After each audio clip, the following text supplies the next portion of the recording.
Eu vi o diabo nesse filme, e não foi só uma vez. Fala rapaziada, eu sou o Vingasolina e sim, essa é a primeira vez que eu tô aparecendo aqui em vídeo, né, sem ser só em áudio, então relevem aí se a iluminação tá uma merda. Primeiramente, bom dia, boa tarde ou boa noite, dependendo de quando tu tá assistindo esse vídeo aqui. Segundo, vai tomar no cu porque eu tô muito puto porque o Potter acabou de ser nocauteado na Casa Branca pelo Ciryl Gane, então eu tô muito revoltado e triste, então se eu acabar soltando algum palavrão desnecessário, relevem. Nada a ver com o vídeo, eu sei, mas é que aconteceu, eu tô muito triste. Sim, isso aqui é uma colher. O microfone tá bem aqui, ó, então é só pra usar tá ligado? Pra segurar aqui, pra não ficar segurando aqui, ó. O filme em questão é o Longlegs, aquele filme lá de 2024, protagonizado aí pelo Nicolas Cage. E o filme já abre com uma estética quadrada, 4x3, em uma cena ali de uma coloração bem lavada. A gente vê que se passa no inverno, e uma menina bem jovem acaba indo averiguar um carro que chega perto da casa dela. E aí a gente vai ver que é o tal do Longlegs, um cara com um rosto muito pálido, cabelos longos e uma voz bem aguda. Então o filme já dá uma palhinha de como é o Longlegs, porque os trailers seguraram muito o visual do Nicolas Cage nesse filme. Eu lembro na época o hype que era pra ver o Nicolas Cage nesse papel, então muito legal essa cena inicial. O filme corta e a gente vê a Lee Harker, uma agente do FBI, e ela é uma pessoa muito introvertida com uma intuição muito forte. A gente já percebe isso logo no início porque tem uma cena aqui no filme em que eles estão indo atrás de um suspeito, de alguma coisa que não é tão importante, e ela deduz que o cara tava numa casa ali da proximidade sem nem mesmo ter nenhum tipo de pista pra provar isso. Então a gente vê que ela é uma pessoa muito habilidosa no trabalho dela.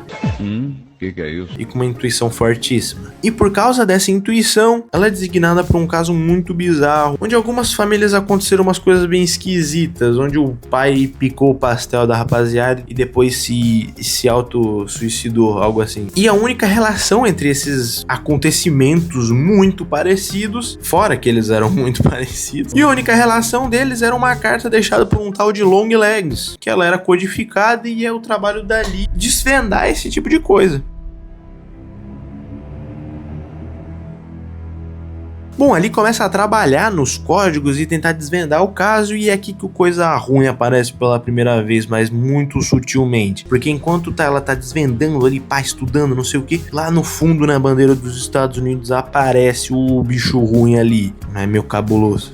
Bom, ali vai pra casa num dia exaustivo de trabalho, e o clima dessa cena já começa meio bizarro, porque você percebe que tem alguma coisa errada. A gente acha que tem alguma coisa, alguém dentro da casa dela, ali já chega meio suspeitando de alguma coisa, mas realmente nada aconteceu. Até que ela liga pra mãe dela, elas têm uma conversa e tal, sobre religião, esse tipo de coisa, que a mãe dela é uma pessoa muito religiosa, mas ali teve que desligar porque tem alguma coisa na casa dela, houve um barulho e ela percebeu que tem alguém ali. Ela vai investigar e percebe alguma coisa na rua. Ela vai até a rua pra investigar esse tal barulho, ali não percebe que entrou um cara na casa dela e ela acaba vendo uma silhueta depois de um cara parado na floresta, onde atrás dele a gente consegue ver uma silhueta do demônio sumindo. A investigação avança quando ali percebe certos padrões, que todas as mortes ocorrem ao entorno do dia 14 de algum mês, e que todas as filhas dessas famílias faziam aniversário nesse tal dia. E ali encontra uma conexão com a própria infância, porque foi ela a criança que viu o Longlegs lá no início do filme, só que a mãe dela diz não se lembrar de nada. E no meio dessas cenas de investigação tem mais uma outra muito boa, que é tipo no meio de uma biblioteca assim, onde no fundo ele mostra a janela, o diabo sumindo de novo. E só uma coisinha antes de continuar, se tu tá gostando do vídeo, deixa o like aqui pro Vingasolina, porque eu preparei uma coisa muito legal nesse vídeo. Eu levei um tempo pra produzir ele, então eu agradeceria muito se tu deixasse o like aqui. E caso tu não deixa o like, essa pessoa vai puxar teu pé de madrugada. Mas caso tu tenha deixado o like, é essa pessoa aí que vai aparecer, então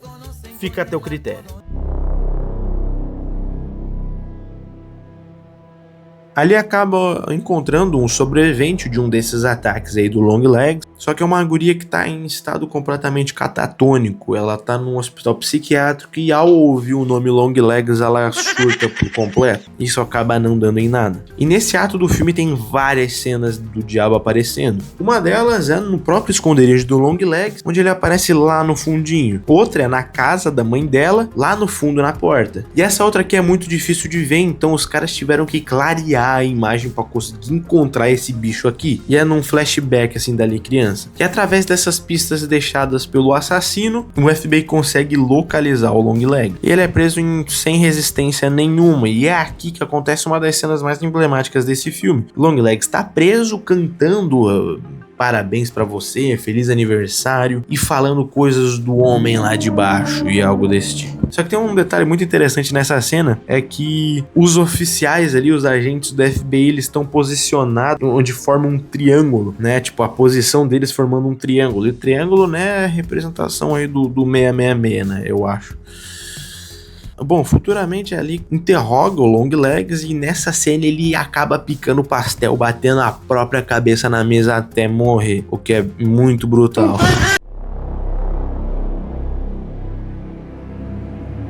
Bom, com o assassino morto parece que o mistério tá resolvido, mas na real não tava. Porque ali percebe, né, com a intuição dela que tem alguma coisa errada. E ela vai conversar com a mãe dela sobre isso. E é aqui que a gente descobre que a mãe dela era cúmplice do Longlegs o filme inteiro. Caralho. E o filme revela através de uns flashbacks que quando o Longlegs visitou ali quando era criança, a mãe dela acabou fazendo um pacto com ele pra poupar a vida da criança. E ela meio que virou uma espécie de freira que levava umas bonecas que o Longlegs fazia, que tinha uma espécie de bola metálica escura dentro da cabeça dessas bonecas. E essa bola aí servia como uma espécie de receptáculo de algum tipo de demônio, sei lá, que servia para corromper os pais aí das famílias e depois fazer todas aquelas atrocidades. Vai todo mundo se fuder. E a mãe dali era cúmplice disso o tempo todo. A Ruth acaba destruindo a boneca no sótão lá, que ficava lá no sótão, que representava a própria Lee. E uma fumacinha escura sai da cabeça dela. E ela acaba desmaiando. Aquilo ali representa, eu acho que a Lee tá livre aí desse pacto todo. Ali acorda e percebe que o plano do Longlegs já tá em curso. E é o dia 14, dia do aniversário da filha do chefe dela, o agente Carter. E a Ruth já tá lá entregando a boneca pra criança. Ou seja, quando ela chega lá, as coisas já saíram do controle. Só que nessa cena tem uma das cenas, eu acho que é a melhor cena onde coisa ruim, onde mochila de criança aparece, que é quando o agente Carter fecha a porta depois dali entrar na casa. A gente consegue ver a silhueta dele no reflexo da porta, tipo assim, por alguns frames quando ela tá fechada. É genial, essa cena é muito boa. Bom, e nessa parte do filme tudo vai pro caralho, ali acaba matando todo mundo ali, inclusive a mãe dela, só que na hora de destruir a boneca ali pra, sei lá, livrar a criança dessa maldição, só que na hora de destruir a boneca, as balas acabam, ou a arma trava, não sei, e ela não destrói a boneca, e o filme acaba desse jeito, meio com o final em aberto. Bom, eu acabei fazendo esse vídeo porque eu acho essas cenas do demônio aparecendo nesse filme geniais. Eu acho que elas dão um clima pro filme muito bom quando tu percebe elas acontecendo, principalmente numa segunda reassistida. Porque eu reassisti esse filme com fone de ouvido, conectado na televisão, sozinho em casa. O clima foi bizarramente assustador, mais assustador do que da primeira vez, inclusive. Mas bom, o que eu queria mostrar pra vocês era isso aí, então. Espero que vocês tenham gostado do vídeo. Se gostou, deixa aquele joinha, deixa aquele comentário. Deem algumas dicas aí se vocês souberem de iluminação. Eu dei uma improvisada aqui. Espero que vocês tenham gostado do vídeo. Eu sou o Vim Gasolina e fui.